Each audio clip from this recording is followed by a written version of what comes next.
அனுபவத்தை பகிர்ந்து கொள்வார். பேசுங்க சார். இது வந்து கரும்பு நட்ட பிறகு முளைச்சி வர கரும்பில் இலை பிரியாறதுக்கு முன்னாடி, இந்த கோது பிரியாறதுக்கு முன்னாடியே வந்து அந்த கரும்பு வந்து சாப்பிட்றது வந்து இரவில் வந்து நைட்டு 9 மணிக்கு தான் வரும். இது வந்து 9 மணிலேருந்து காலையில் 5 மணி வரைக்கும் இருக்கும் வயலில். 7 மணி வந்து என்ன பண்ணுது, கரும்பு அந்த முளைச்சி வரக்குள்ளே சாப்பிட்ருது. வளர்ந்த கரும்பில் பார்த்தீங்கன்னா இதுமாதிரி சோகம் மட்டும் சாப்பிட்றது. அந்த சோகம் வந்து கலர் சேஞ்ச் ஆகுது. வளர்ந்த கரும்பில் அதிகமாக பாதிப்பு இல்லை, நடவு செய்யப்பட்ட கரும்பில் தான் அதிகமாக பாதிப்பு இருக்குது. வரல. ஆமாம், பக்க கிளைப்புகள் வரல, பக்க கிளைப்புகளை சாப்பிட்றது. இது வந்து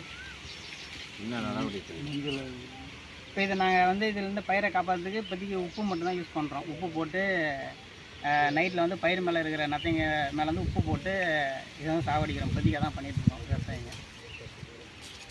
மாற்று என்ன செய்யுங்க. அன்பார்ந்த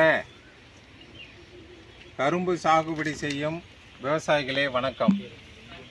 அண்மை காலத்தில் நிலவும் தட்பவெட்ப சூழ்நிலையால் கரும்பு பயிர், காய்கறி பயிர்